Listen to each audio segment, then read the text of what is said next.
The Psychology of Investing. Chapter 15. Financial Risk Tolerance and its Psychology.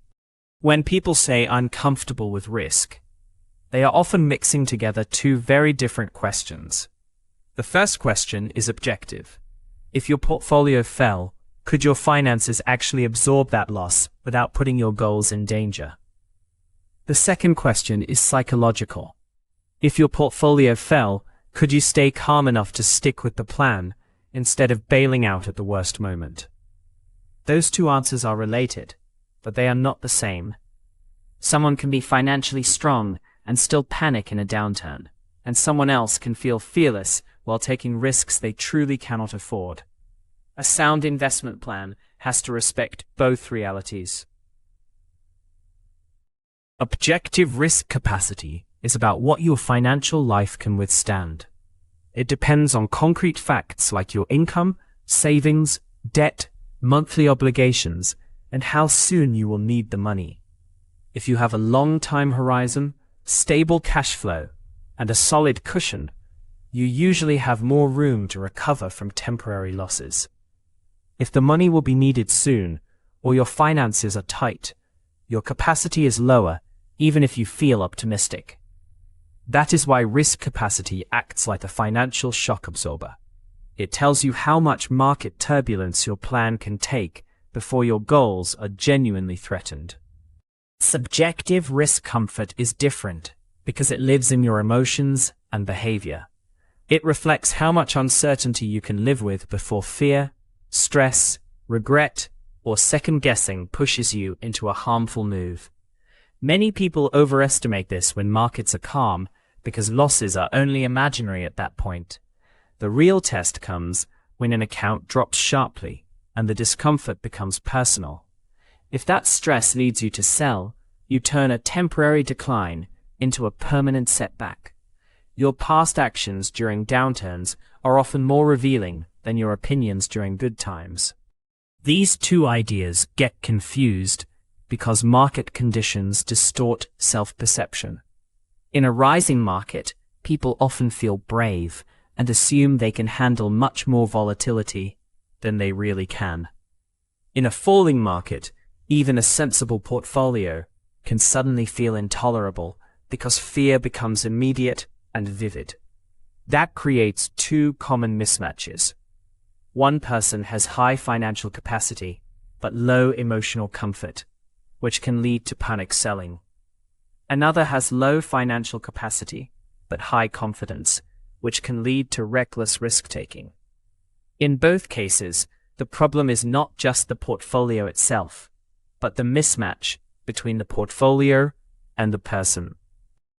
The right risk level is not the maximum amount of risk you might survive on paper. It is the level you can both afford financially and maintain emotionally when markets get ugly. That usually means taking the lower of the two limits, your objective capacity or your subjective comfort. Sleep at night matters because a plan that keeps you invested is more valuable than a theoretically better plan you abandon under stress. At the same time, feeling calm is not enough if the portfolio is too conservative to support your goals. The best portfolio is sustainable, not heroic. Over the long run, a durable plan usually beats a fragile one. To estimate risk capacity, begin with basic facts rather than impressions. Look at your investable assets, essential annual expenses, income, debt, and the timing of when the money will be needed. One rough measure is the survival ratio, investable assets divided by essential annual expenses. For example, if you have $300,000 invested and $25,000 of essential annual spending, your ratio is 12. A higher ratio, especially combined with 10 or more years before the money is needed, usually suggests more capacity. A low ratio, especially if the goal is near, suggests less room to absorb losses. It is only a shortcut, but it gives you a grounded starting point. Assessing risk comfort takes more honesty, because imagination is often unreliable. A structured risk tolerance questionnaire can help, especially if it has been designed to measure behavior rather than just attitude. But you should also compare your answers with what you actually did in past declines. Ask yourself a blunt question. If my portfolio fell 20% tomorrow, what would I really do? If your honest answer is that you would sell, lose sleep, or obsessively check your account, your comfort is probably lower than you want to admit. If you would stay steady, or even add money, your comfort may be higher. Real behavior is the best evidence. Once you estimate both capacity and comfort, put them on the same scale so you can compare them clearly. A simple 1 to 10 rating works well because it forces a direct judgment. If the scores are close, your portfolio is more likely to fit your situation. If there is a large gap, that mismatch deserves attention before a crisis exposes it. When comfort is lower, the adjustment usually means reducing volatility with a steadier mix. When capacity is lower, the priority is protecting the goal itself, even if you wish you could take more risk. In practice, the lower score usually sets the limit. Maria is a good example of how this mismatch appears in real life. She is 35, has $100,000 in savings, $30,000 in essential annual expenses, no debt, and a long retirement horizon. Her survival ratio is about 3.3, which is not huge, but her long time horizon gives her meaningful ability to recover from market declines. On paper, that suggests at least moderate capacity for risk. But when her portfolio fell just 15%, she moved to cash. That behavior tells us her emotional comfort is lower than her financial capacity, so a stock-heavy plan may be too difficult for her to follow. The practical lesson is simple. A moderate plan you can live with often beats a more aggressive plan that falls apart under pressure. When capacity and comfort do not match, let the lower one guide the portfolio. That does not mean giving in to every fear forever. It means building a plan with a realistic chance of being followed in the real world. A steadier mix can reduce the odds of panic, regret, and disruptive mistakes. As your finances and experience change, you can revisit the fit. Consistency is usually more valuable than bravado. Sometimes risk aversion is not coming from careful analysis at all. It is coming from pain. A severe financial loss can leave a strong emotional imprint, and the brain tends to remember threats much more vividly than ordinary events. So even after the original event is over, a new investment decision can trigger the same fear response. That means a person may be reacting not just to current facts, but to old damage that still feels alive. To understand risk tolerance well, we have to make room for that possibility. Ordinary loss aversion is a common human bias. Most people dislike losses more than they enjoy gains. So they naturally become cautious when money is at stake. Trauma-based risk aversion is more intense. Instead of simply disliking losses, a person may start avoiding an entire category of decisions because the emotional alarm feels too strong.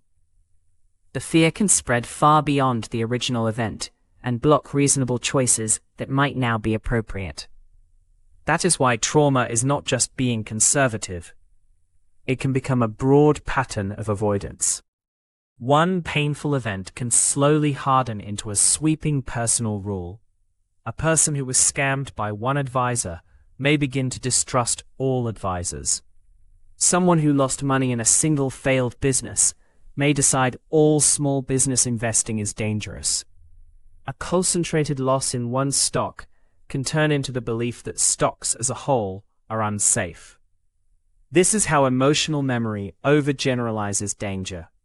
The mind stops distinguishing between the specific mistake and the broader category, even when that broader conclusion is too extreme. Financial trauma can come from many sources, and not all of them begin with a diversified investment portfolio. A market crash, a major account loss, personal bankruptcy, or being scammed can all leave deep scars. Watching parents lose savings or seeing family finances collapse can have a similar effect, even as the loss was not directly yours. A concentrated bet that failed badly can also create lasting fear. What these experiences share is not just financial damage, but the feeling of shock, helplessness, or betrayal. That emotional layer is often what keeps shaping choices years later. Avoiding all risk can feel safe, especially after a painful experience. Cash does not swing around every day, so it can provide real emotional relief in the short term. But safety has a cost if money never grows enough to support future needs. Inflation slowly erodes purchasing power, and long-term goals like retirement usually require at least some growth. So, the challenge is not to choose between total fear and total bravery. It is to balance emotional safety with long-term progress. In other words, zero market risk can still create real financial risk. This brings us back to an essential distinction. Risk capacity is not the same as risk comfort. Your feelings matter, especially if they have been shaped by past losses. But they do not tell the whole story. Capacity depends on facts like job stability, savings, debt, dependence, and time horizon. A person may still feel terrified because of an old crash, while being far more financially resilient today than they were back then. Or the reverse may be true. Good decisions require compassion for the feelings and clarity about the facts. Working through trauma-based fear does not mean pretending the past did not happen. It means separating the old event from the new decision. Start by identifying the original trigger as specifically as you can. Then notice the automatic reactions it still brings up, including physical tension, urgency, or the impulse to flee. After that, compare the old situation with your current reality, your finances, your options, your knowledge, and your risk capacity today. If the facts are different, take one small, controlled step that lets you test reality without overwhelming yourself. The goal is not instant confidence, but gradually taking back control. Maya's story shows how real fear can grow from a real mistake. During the 2008 crisis, she put her entire $15,000 into one tech stock, and that company later went bankrupt. After that, she avoided stocks altogether. Her fear makes sense, but the original problem was concentration, not diversification. Today she has a stable job, emergency savings, and about 20 years until retirement, which means her capacity may be stronger than her emotional comfort suggests. The lesson is not that her fear is irrational. It is that the fear may be attached to the wrong conclusion. Confidence usually comes back through manageable experience, not through pressure. If someone has been hurt financially, a giant leap into risk often backfires. A better approach is to begin with a small step that is financially safe and psychologically tolerable. That might mean starting with a modest bond fund, a balanced fund, or a tiny diversified stock allocation, rather than an all-or-nothing move. Reviewing the plan with a trusted advisor can also help rebuild trust and perspective. Over time, repeated calm experiences can teach the nervous system that every new investment choice is not the same as the old trauma. A useful reflection question is this: does this fear still fit my life as it is today? Name the original loss, and notice which present-day choices it still controls. Then list what is different now in your finances, your knowledge, your support system, and your time horizon. Instead of forcing yourself to change all at once, test one small move and observe the result. If the fear feels overwhelming or keeps disrupting your daily life and financial decisions, outside help may be wise. Sometimes the most rational step is to get support. not to rely on willpower alone. Risk tolerance is not something you set once and keep forever.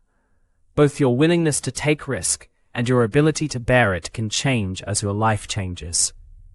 As savings grow, responsibilities shift, careers evolve, and retirement gets closer, the same portfolio can start to feel very different. A plan that fits you at 30 may not fit you at 55. Even your emotional reactions can change with experience, success, or loss.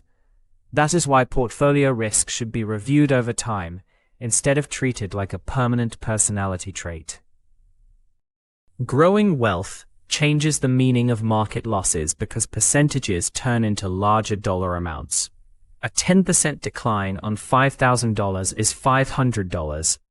On $100,000, it is $10,000. On $500,000, it is $50,000.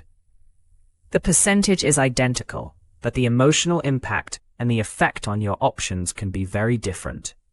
Larger losses may affect your sense of security, your flexibility, or your willingness to stay invested. As balances grow, the same volatility can feel much heavier. Still, more wealth does not automatically mean you should take less risk. What it should trigger is a reassessment. If your goals are already well funded, you may no longer need as much volatility to reach them. But if you still need meaningful growth, some risk may remain necessary. The key question is not, am I richer now? But, what level of risk is still necessary and still affordable? Wealth changes the conversation, but it does not answer it by itself. That is why fixed rules can be misleading. Age matters mainly because it changes time horizon. Younger investors often have more years before the money is needed, which gives them more time to recover from downturns. That longer runway can make volatility easier to tolerate financially, even if it still feels unpleasant emotionally. Near retirement, the picture changes because withdrawals may begin soon. A sharp market decline just before or just after retirement can do real damage if money must be taken out at low prices.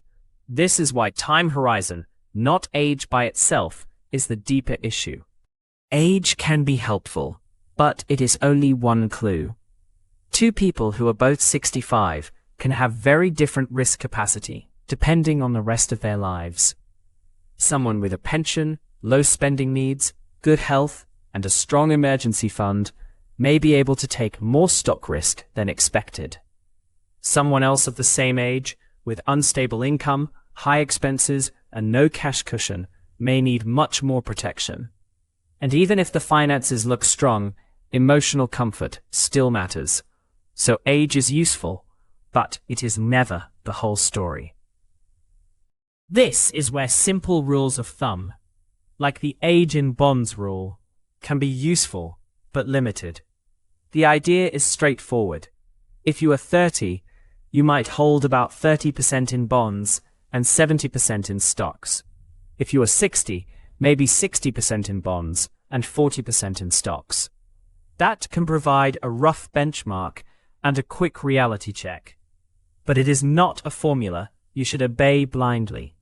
For some people, it will be too conservative, and for others, too aggressive, depending on their goals, income stability, and time horizon. Another important distinction is the difference between need for risk and ability to take risk. Need for risk means how much growth is required to reach your goals. Ability to take risk means how much loss you can financially absorb without major damage. Those are not the same thing. You might be behind on retirement and feel pressure to pursue higher returns. But if your cash reserves are weak and your time horizon is short, more risk may simply make a difficult problem worse. Good investing decisions have to account for both need and ability. Some changes in risk happen gradually, like getting older or building wealth over many years. Others happen fast and deserve an immediate review. A raise, a bonus, an inheritance, or a new pension can increase flexibility. Job loss, divorce, a new child, or a major medical expense can reduce it quickly. Retirement itself is one of the biggest shifts because the timeline and cash flow pattern change at once. The important habit is to connect life events to portfolio review. Risk should respond to real life, not drift on autopilot. A practical review process can keep your portfolio aligned with reality. Start by asking how much growth you truly need, rather than assuming more is always better.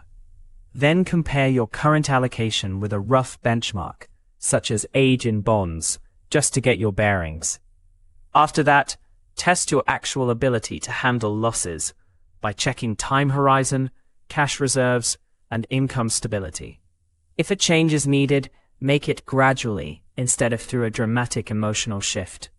The goal is not perfect precision. It is a portfolio that still fits the life you are actually living. Anna is a good example of adjusting risk because her situation improved, not simply because she aged.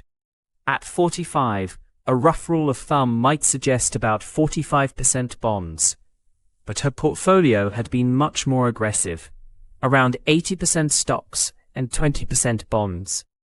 After a promotion, her stronger income reduced the pressure to chase retirement growth as aggressively, and she also kept an inheritance in savings for near-term security.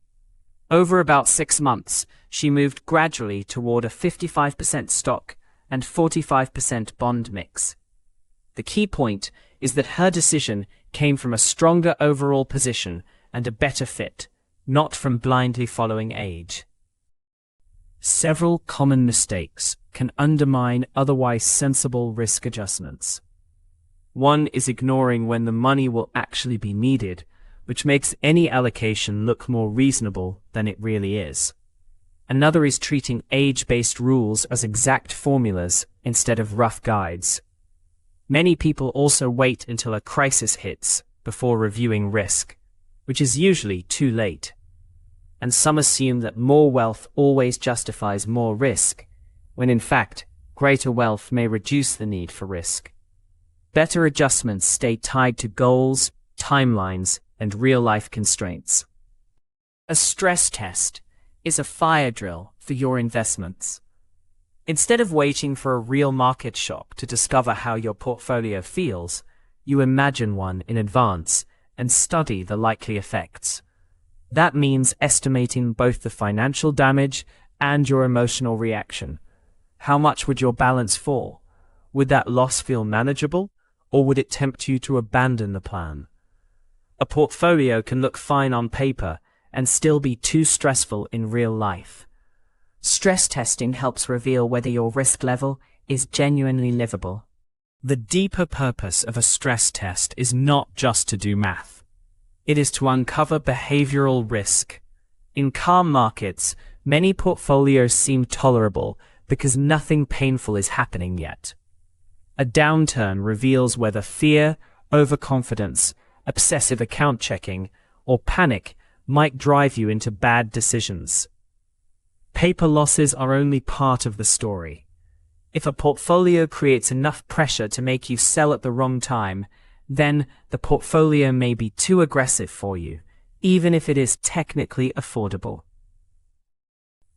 To stress test well, choose a scenario that is severe but still realistic. A 20, 30, or even 50% stock drop can all be useful depending on the portfolio and the lesson you want to test. It also helps to define a time frame. Did the decline happen quickly or over a year? And do not stop at the drop itself. Include a long week period afterward, because the emotional burden often comes from living with losses for months, not just seeing a single bad day. The point is to challenge yourself honestly, without slipping into fantasy disaster thinking. Once you choose a scenario, convert it into real dollars using your current allocation. Concrete numbers create a much more honest reaction than vague phrases like a bad market. Start by listing how much you have in stocks and how much you have in bonds or cash. Then apply the imagined decline to the stock portion, while deciding whether the lower risk assets stay stable for this test. Add up the new total and look at the result. For many people, seeing the actual before and after numbers changes the emotional experience immediately. The emotional test becomes stronger when you imagine the full timeline, not just the first drop. Picture your account staying lower for 6 to 12 months, while bad headlines keep arriving. Imagine checking the balance again and again, only to see that recovery has not come yet. Add in the social pressure of hearing friends say they sold, or reading dramatic market commentary. This matters because stress builds over time. A portfolio that seems tolerable in a 1-minute thought experiment may feel completely different when you imagine actually living through the slump. After imagining this scenario, write down your likely response as honestly as possible. Ask whether you would feel tempted to sell, whether you would keep checking the account constantly, and whether your sleep or focus would suffer. Also ask whether you would continue contributing or pause because fear took over. The value of the exercise depends on realism, not optimism. You are not grading yourself. You are trying to learn how this portfolio interacts with your actual behavior. If the scenario would also create a real cash problem, that is practical risk, not just emotional discomfort. If the imagined scenario feels unbearable, that is useful information, not a personal failure. It simply means your current mix may be more aggressive than you can realistically manage. The smart move is to lower risk before a real crisis forces your hand. That might mean adding more bonds, holding a larger cash buffer, or trimming stock exposure gradually. The aim is not to avoid all losses forever. It is to build a plan you can stick with when markets are under stress. Thoughtful adjustments made early are usually easier than emotional reactions made late. Marco's example shows how this can work in practice. He starts with $50,000, invested 90% in stocks and 10% in bonds. If stocks drop 40%, his portfolio falls to about $32,000. And when he imagines living with that, he realizes he would probably want to sell. That tells him his emotional tolerance is lower than he assumed. By shifting to 70% stocks and 30% bonds, the same scenario would leave him with about $36,000 instead. That is still a real loss, but it may be a loss he can actually live with. This exercise becomes most useful when you apply it to your own portfolio instead of a generic example. Record your real balance and your actual allocation. Model a meaningful stock decline, such as 30%, and calculate what your total would look like if that happened. Then imagine living with that balance for a full year, rather than assuming an immediate rebound. Write down your emotions and your likely actions, and compare those to what your current plan expects from you. If your behavior and your plan do not match, the portfolio probably needs adjustment. Several mistakes can make a stress test less useful than it should be. One is choosing a decline that is too mild, so the test never reaches your true limits. Another is focusing only on the math and ignoring the emotional experience. People also often forget to include time, even though a long slump can be harder than a sharp one-day drop. Some assume they will stay calm, simply because they hope they will, and others make huge allocation changes too quickly after one exercise. A better stress test is realistic, emotionally honest, and repeated as life changes. One of the strongest guides to investment risk is the date when the money will be needed. Time horizon simply means how long you expect the money to stay invested before you use it. If you have many years, a market decline may be painful but still recoverable. If the deadline is close, the same decline can do permanent damage because there is no time to wait. That is why risk should be matched to the calendar, not just to confidence or personality. Deadlines change what risk makes sense. Time can absorb a lot of short-term volatility, though never with certainty.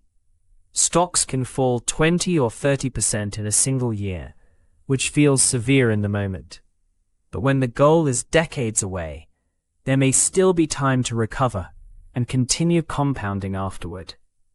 That is one reason stocks have historically played such an important role in long-term growth. The key word, though, is historically. Past performance never guarantees future results, but a longer horizon generally gives more flexibility to endure temporary declines. When money will be needed soon, preservation usually matters more than maximizing return. A market drop right before a home purchase, tuition payment, or other near-term goal can force you to sell at a loss.